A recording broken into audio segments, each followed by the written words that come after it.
speaker is Ibrahim Awad. Good evening. My name is Ibrahim Awad. I am a member of the State Bar of Georgia. I am a member of the Trial Lawyers College. I'm a member of the Georgia Trial Lawyers Association. I grew up in Dalton, Georgia, just a little bit north of here. And as a child, I remember hearing the imam that would stand on the mimbar saying these words: violence is the language of the inarticulate. Violence is the language of the inarticulate. And so I have done everything in my power to become articulate, because that paves the road to nonviolence. In 2005, when I graduated high school, I was only one of 3 people that graduated with something called the International Baccalaureate Diploma. That was 17 years ago in 2005.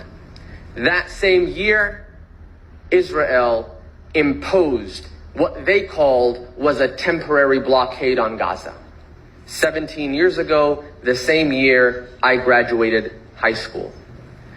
4 years after that, when I finished my studies here, just down the road at Kennesaw State University with an English degree, at that point, Israel had imposed a permanent blockade on Gaza, restricting everything from going in, imports or exports, controlling electricity, restricting medicine, and even controlling the water. Now, the issue of water is much more profound, because the origin of the occupation was in 1967. You can read about it. It's called the Occupation of Water, where Israeli Military Order 158 made it criminal for any Palestinian to even extract water from water wells. It criminalized Palestinians from even accumulating rainwater in cisterns. That's water. That was in 1967, just happened to be 2 years after my mother was born in Gaza. Had she not made it out, I would be in Gaza right now. I would be amongst the people that have their homes demolished in Gaza right now. As I think about that statement I heard as a child, violence is the language of the inarticulate, I think about the proposal and the draft that's before you all. And I see the words unwavering support to Israel. And I don't think we're being prudent. I think our support should be conditioned on something, maybe like the extermination of children. Maybe like the extermination of civilians. Right now, over 2,000 children have been killed. The words unwavering support translate to mean Israel is above the law. And no one is above the law. Not in this community, not overseas, not even the President of the United States.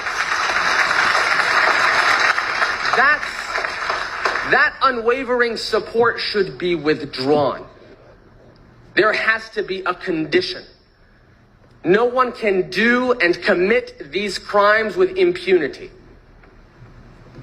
The one-sided mention of the Jewish faith totally dismisses the Christian Palestinians, the Muslim Palestinians, even members of the Jewish community that you will hear from after me, who criticize the policies of the Israeli government. It dismisses them as well. Violence is the language of the inarticulate and also the misinformed. Because if we don't become prudent in what we say and what we resolve, then it will only increase crime like the ones that you mentioned, Wadi' al-Fayoum, 6-year-old who was stabbed to death 26 times. His mother was also stabbed dozens of times, but she survived and is in critical condition. This resolution needs to be delayed. We cannot rush forward with a resolution such as this one as imbalanced as it is. It needs to be delayed. Thank you.